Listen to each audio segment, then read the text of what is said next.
वर्ष 2014 लाल किले से प्रधानमंत्री नरेंद्र मोदी का वह ऐतिहासिक भाषण, जिसमें उन्होंने बोला था कि सभी सांसदों को एक गांव गोद में लेना है। उन्होंने बोला था कि उस गांव का विकास करना है और उस गांव को आदर्श गांव बनाना है।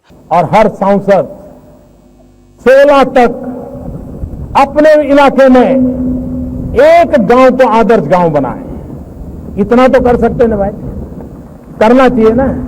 देश बनाना है तो गांव से शुरू करें, एक गांव आदर्श बनाए।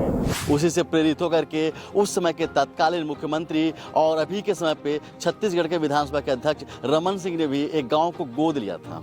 ये गांव उधनापुर है और समझिए इसी गांव को उस समय के तत्कालीन मुख्यमंत्री रमन सिंह ने गोद लिया था। भगवान श्री कृष्ण, कर्ण, अकबर, चंद्रगुप्त मौर्य जैसा ऐसा कुछ नाम है जिनको गोद लिया गया था। और गोद लेने के बाद में उन्होंने कहीं ना कहीं देश सहित पूरे विदेश में अपने नाम का डंका बजाया। लेकिन समझिए इस गांव को गोद लेने के बाद में इसका डंका जो बजने वाला है उसकी पूरी कहानी भी अब देख चुका है। हमारे प्रदेश के तीन बार के मुख्यमंत्री ने किस तरह से इस गाँव को गोद लिया और इस गाँव को कितना विकसित कर दिया है उसकी पूरी कहानी आपको बताऊंगा।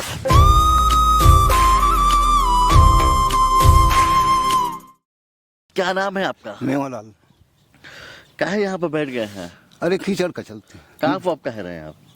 ये इसी के चलते हैं, बीमारी पकड़ लिया है। बीमारी पकड़ लिया? हाँ, चल नहीं पा रहा हूँ। जूम कीजिएगा, पास आइए। बुखार आता है, पीड़ा, दर्द, झरनी। हाँ, ये 3 चीज है। जाने का रास्ता नहीं? हाँ, नहीं है। इसी में ले जाते हैं। हाँ। आते हैं, जूता पर नहीं तो चल ही नहीं रहा है। इसी रास्ते से आना जाना होता है आप लोग का? जी सर, मुख्य रास्ता यही है? मुख्य रास्ता ही सर।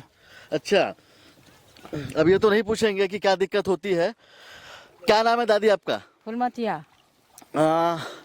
फूलमतिया। हाँ, बहुत मैं गिर जाता हूँ, रेंग था तलद गिर जाता हूँ। हाँ, समझिए नाम फूलमतिया है और सरकार ने इनकी रास्तों पे कांटे बिछा दिए हैं। कितनी उम्र हो गई आपकी? हो ही 70-75 इतने भर हो। अच्छा, आंखों में बहुत उम्मीद है। हाँ, और आपके क्षेत्र से स्वास्थ्य मंत्री भी आते हैं। हाँ, है ना? हाँ। मुख्यमंत्री ने इसको गोद ले लिया, रमन सिंह जी ने, चावल वाले बाबा ने। हो। क्या चाहते हैं आप लोग? काहे खड़े हैं इस कीचड़ वाली सड़क में? क्या चाहते क्या हैं? चाहते हैं? हमार सड़क बन जाए हाँ। और मुके पानी दिहा। अच्छा। हो, बोर चाहिए। हाँ। हो, किससे मांग कर रहे हैं? स्वास्थ्य मंत्री श्यामवीर जायसवाल से कि जो रमन सिंह जी थे उनसे? ये साहब जेकरे थे देवाबा वही भजवाने साहब रही तो उन्हें न दही। पूर्व सरपंच भी हैं, क्यों नहीं बनवाए? अपने शासनकाल में क्यों नहीं बनाए? ये सब क्या हालत कर दी है? अभी के वर्तमान सरपंच तो गायब है। हाँ। लेकिन आपने क्यों नहीं बनवाया? नहीं, हम लोगों ने सर इसको पहले बहुत अच्छे तरीके से मुर्मीकरण करवाए थे। इससे पहले पीछे हम लोगों ने 250 से 300 मीटर आसपास सीसी सड़क का निर्माण करवा दिया था। इसके बाद फिर इसकी जैसे बारी आई तो कुछ अंबेडकर पारा के मोहल्ले वाले माननीय श्याम बिहारी जायसवाल जी के पास गए, उनके सामने बातों को रखे तो उन्होंने घोषणा कर दिया कि नहीं इनका बन जाएगा। तब तक फिर कार्यकाल अपना समाप्त हो गया। इस चक्कर में हम लोग के कार्यकाल में नहीं बन पाया और हम लोग कार्यकाल में इतना कीचड़ नहीं था सर। चलिए आपको बता दूं, श्याम बिहारी जायसवाल जी का जिक्र आया तो बता दूं, ये जो क्षेत्र है उदनापुर ग्राम पंचायत कहलाता है। यहाँ से करीब 80% जो जनता वोटिंग करती है वो बीजेपी के पक्ष में वोटिंग करती है। और इसके बाद में यहाँ पर जो स्वास्थ्य मंत्री यहाँ पर आए थे उन्होंने बोला भी था कि सड़क को बनवा देंगे। तो शायद अगर उनके ध्यान में नहीं होगा तो हम उम्मीद करेंगे कि जो यहाँ के स्वास्थ्य मंत्री है, जो यहाँ सूबे के स्वास्थ्य मंत्री है और इस विधानसभा क्षेत्र से जो विधायक हैं उनके पास अगर हमारी खबर जाएगी तो हम उम्मीद करेंगे कि सर अगर आपने वादा किया है तो फिलहाल इस सड़क को बनाया जाए, क्योंकि समझिए ऐसे बच्चों का भविष्य जो कहीं ना कहीं खराब हो रहा है। क्या नाम है बेटा आपका? रचना। रचना, कौन सी क्लास में पढ़ते हो? तीसरी। स्कूल जा पाते हो? नहीं। कहाँ पे? स्कूल किधर है? इधर। अच्छा, इधर इसी रास्ते को क्रॉस करके जाना पड़ता है? हाँ। अच्छा, क्या नाम है बाबू? उधर देखो, इधर आओ, इधर आओ। तो नाम को बता दे। देखो आराम से आना, गिरना नहीं। नाम को बता। क्या नाम है? आंसू। आंसू नाम है। स्कूल इसी से जाते हो? हाँ।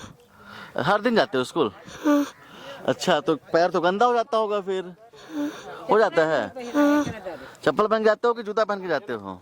कुछ नहीं जाते। ये जो सड़क है जिस पर चलना मुश्किल ही नहीं, नामुमकिन हो गया है। अब समझिए इतनी सारे, ये लगभग 250 से 300 लोग इसी रास्ते से यहाँ इसमें रहते हैं और वहीं पर से आने जाने को मजबूर है। आपका क्या नाम है? सुंदरी बाई। सुंदरी भाई। अच्छा अच्छा अच्छा, नाम आप लोग का सब अच्छा अच्छा है। देखिए फूलमती भाई दादी थी, है ना। कौशल्या जानते हैं, भगवान श्री राम की माता का नाम कौशल्या था। आपका भी नाम इतना अच्छा है, रोड का है अच्छा नहीं है? रोड का करी, अब चला थे यही में, गिरत हो परत पानी लेके चल नहीं सकी। ये बिछल कितना है, बालू तो है नहीं, रेता रहतीस तो भाई नहीं बिछलतीस, और रेता तो है नहीं, मिट्टी है, सार ले बिछल बादले गिर गए अब का। अच्छा, के पानी जा और पानी हमारी ते है। तो स्वास्थ्य मंत्री ला वोट नहीं दे रहा का? अरे वोट तो हर साल देते हैं बाबू, जब वोट आते जब भी देते हैं वोट, वहाँ तो जरूर ना हो ही हमार, है ना, वोटर लिस्ट में। वोटर लिस्ट में तो स्वास्थ्य मंत्री नहीं दे लगा था? सबके देते हैं, लेकिन वो मंत्री है वैसा, ठीक ना। तोहरे लागे मंत्री हैं, हमरे मंत्री लागे, सबके मंत्री लागे। शिक्षा, स्वास्थ्य, सड़क, पानी, ये सब मूलभूत सुविधा पे आता है। इसका हर एक व्यक्ति को, इस भारत देश में रहने वाले हर एक नागरिक को अधिकार है कि इस मूलभूत सुविधा से उसको वंचित नहीं किया जाए। तो चलिए उम्मीद करेंगे कि हमारी खबर के बाद में प्रशासन जागेगा। उम्मीद करेंगे कि जिस तरह से इस नरकी जीवन जीने के लिए जो ये जो ग्राम पंचायत उदनापुर है, जिसको कहीं कभी न कभी रमन सिंह ने, जो कि अभी वर्तमान समय में विधानसभा के अध्यक्ष भी हैं और पूर्व मुख्यमंत्री रह चुके, तीन पंचवर्षीय उन्होंने मुख्यमंत्री के तौर पर कार्य किया है, तो उनका जो गोद लिया हुआ गांव है उसको कम से कम ऐसा बसाया जाए कि हम दिखा सकें चलिए हमारे पूर्व मुख्यमंत्री का गांव है, उसको गोद लिया गया था। ऐसा ना हो कि हमें बोलना पड़े कि साहब गोद क्यों लिया, लावारिस छोड़ देते। तो चलिए एक बार पुनः हम आप सभी लोगों के लिए और जितने भी जनता है उनके लिए हम यहाँ के स्वास्थ्य मंत्री और यहाँ के प्रशासन से मांग करते हैं कि उनके हक के लिए और उनके बेसिक सुविधाओं को ध्यान देगी और कम से कम सड़क का निर्माण कराएगी। कैमरामैन किशन के साथ अब तक के लिए मैं सुनील शर्मा, जय हिंद।